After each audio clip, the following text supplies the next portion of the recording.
going to talk about 7 to, I'm going to say about 13.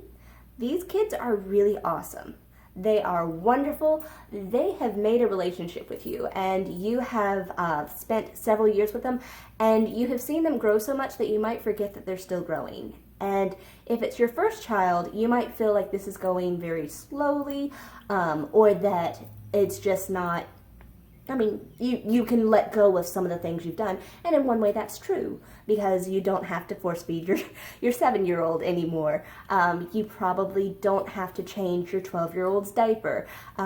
Now you, as a parent, have decided how you're doing all of your life chores, and that, as a parent, is your prerogative. Enjoy. But with your 7 to 13-year-old, and you're probably looking at someone who, they love you and they want you around, to be involved so they can talk to, but they're also testing the trust that you've made. And their relationship with you is really going to be based on what you've been doing in those 5 to 7 years. Because if you were really attentive until you put them into school, and then in your limited time span you kind of dropped them like a rock because you're exhausted from working all day and they're exhausted from school and they're kind of annoying you, and so you didn't prioritize them, that really damages the trust with the child, unless you prioritize it, because especially during times like COVID-19, this is a huge chance to dig deeper into each other, to find out what they're really thinking, because for the first time they're able to clearly communicate exactly what they mean, how they mean, and what they want out of life, and they want to tell you. They really do.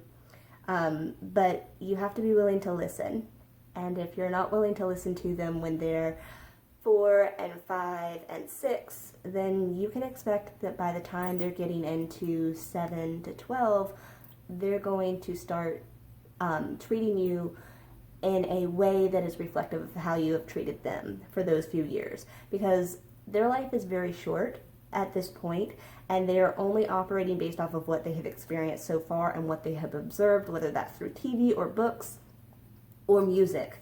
They're starting to compare what everybody says with what you have said with what they actually think, and so they act accordingly.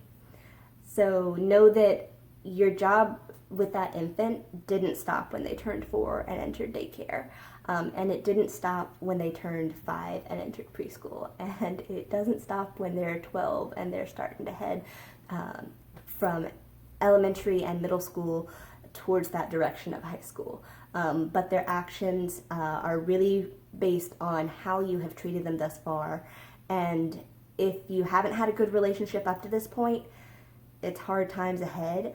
But even if you've treated them perfectly, that doesn't guarantee a good time.